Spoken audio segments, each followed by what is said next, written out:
Hello friends. हम पढ़ने वाले हैं health care analytics unit 1 chapter 1। और ये इसका नाम है introduction to health care analytics. तो फटाफट से मैं आपको अपना नोट्स ओपन कर देती हूँ और नोट्स में से मैं आपको एक एक टॉपिक वाइज एक्सप्लेन कर देती हूँ। ये देखिए, सबसे पहले हम देखते हैं कि यूनिट 1 में हमारे टॉपिक्स कौन से हैं। तो सबसे पहला टॉपिक है introduction to health care analytics. इसमें आता है what is health care analytics, then what is the advanced computing technology, health care analytics acts on health care industry and all this. फिर आता है हमारा चैप्टर 2 का part 1, that is health care foundations. इसमें आता है health care delivery, health care industry basics, health care financing, health care policy.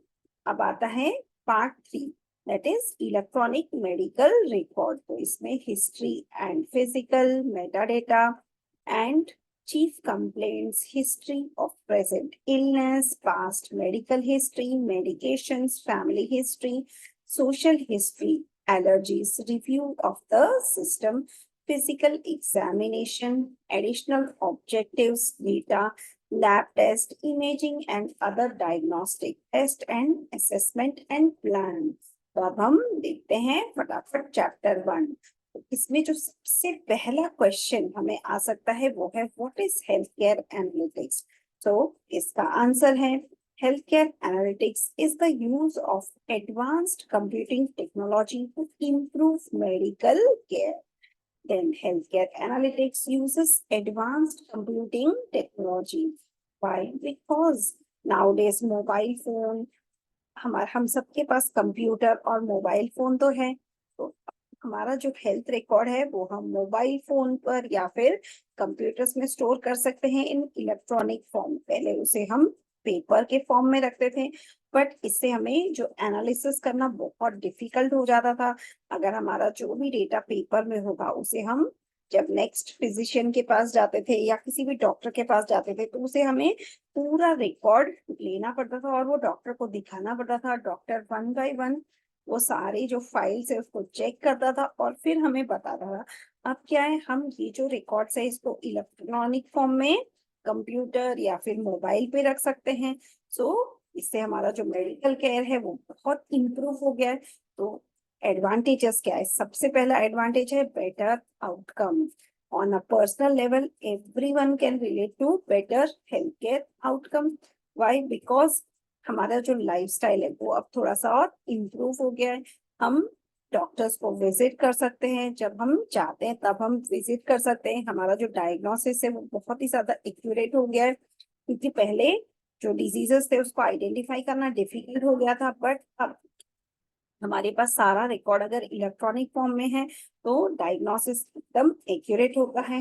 Then आता है इफेक्टिव ट्रीटमेंट। अगर डायग्नोसिस इफेक्टिव होता है तो डेफिनेटली जो ट्रीटमेंट होता है वो भी हमारा प्रॉपरली हो जाएगा। It is expensive.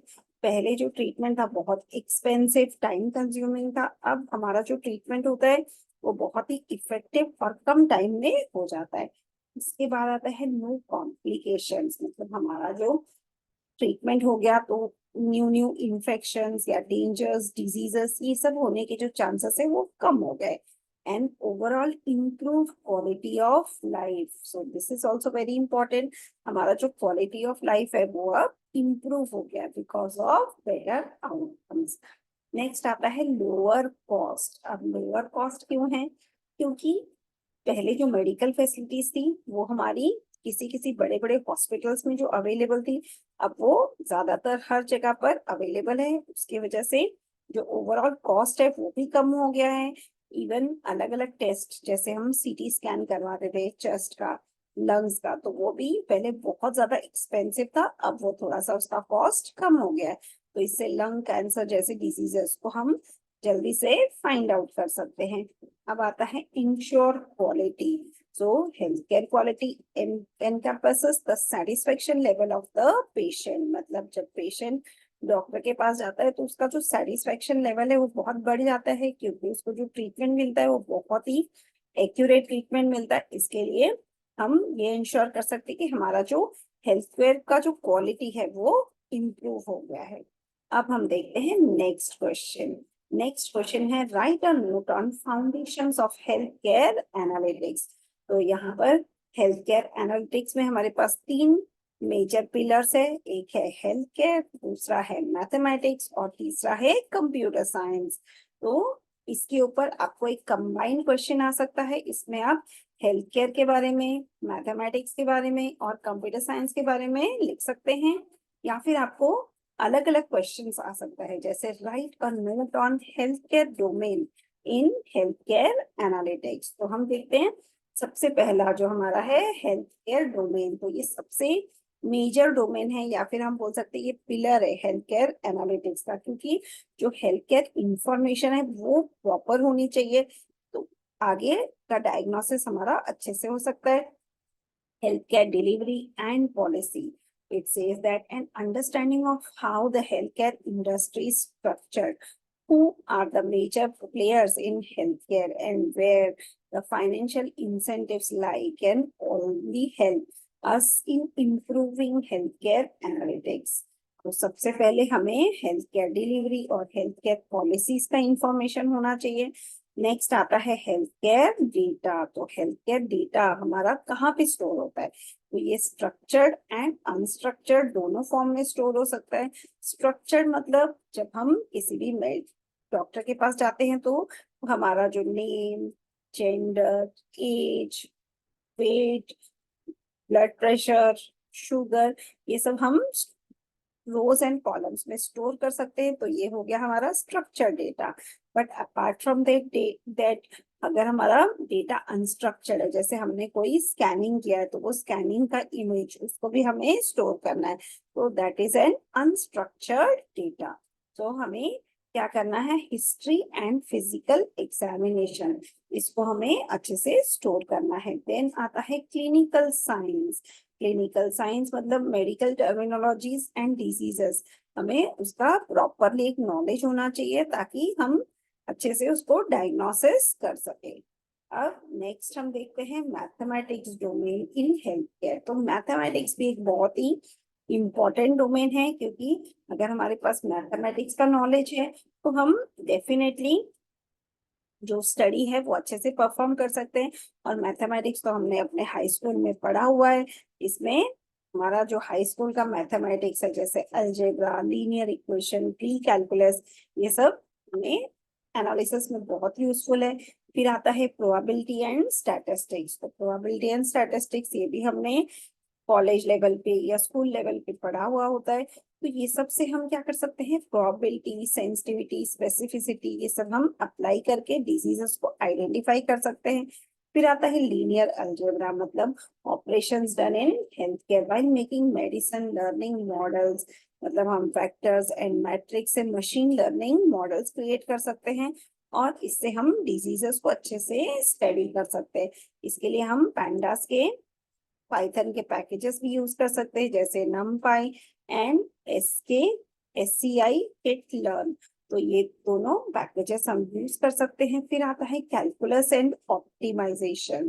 तो these are two topics particularly apply to neural network and deep learning. मतलब अगर हमें और भी ज्यादा अच्छे से स्टडी करना है तो हम calculus, deep learning, artificial intelligence, machine learning, neural network, ये सब का भी हम यूज कर सकते हैं। फिर नेक्स्ट क्वेश्चन जो हमें पूछा जा सकता है वो है right a note on computer science domain in health care analytics. तो डेफिनेटली ये जो भी स्टडी है वो हम विदाउट कंप्यूटर साइंस हम उसको कर ही नहीं सकते। सबसे इम्पोर्टेंट है इसमें artificial intelligence. It is the study of system that interact with their environment. मतलब हम मशीन लर्निंग इज वन सब area of this artificial intelligence. इसमें हमें प्रिडिक्शंस करने हैं कि फ्यूचर के जो इवेंट्स है उसके बारे में हम प्रिडिक्शंस कर सकते हैं और मॉडल्स डिजाइन कर सकते हैं। फिर आता है डेटाबेस एंड इंफॉर्मेशन मैनेजमेंट। तो ये जो भी मेडिकल रिकॉर्ड है, इलेक्ट्रॉनिक मेडिकल रिकॉर्ड, इसको हम रिलेशनल डेटाबेस में स्टोर कर सकते हैं in the form of rose and columns. और हम यूज कर सकते हैं SQL, that is Structured Query Language.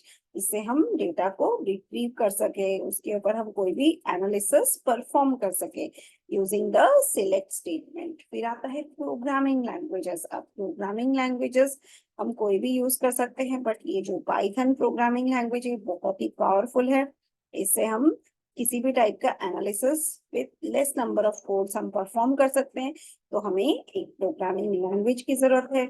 फिर आता है software engineering. So most of you must be knowing कि जो हमारा जो हेल्थ केयर है वो एक सिस्टम है, तो उसके लिए हमें उसको मैनेज करने के लिए हमें सॉफ्टवेयर इंजीनियरिंग की टेक्निक्स आना बहुत जरूरी है, ताकि हम उसको इफेक्टिवली एंड एफिशिएंटली हम मैनेज कर सकें. फिर आता है human computer interaction. So human computer interaction के लिए हम यूज करेंगे health care analytics, programming, visual interfaces हम क्रिएट करेंगे ताकि ह्यूमंस कंप्यूटर के साथ इंटरेक्ट कर सके. सो I hope these 4 questions were useful and interesting. So in the next video, we will see further questions like history of healthcare analytics. Thank you.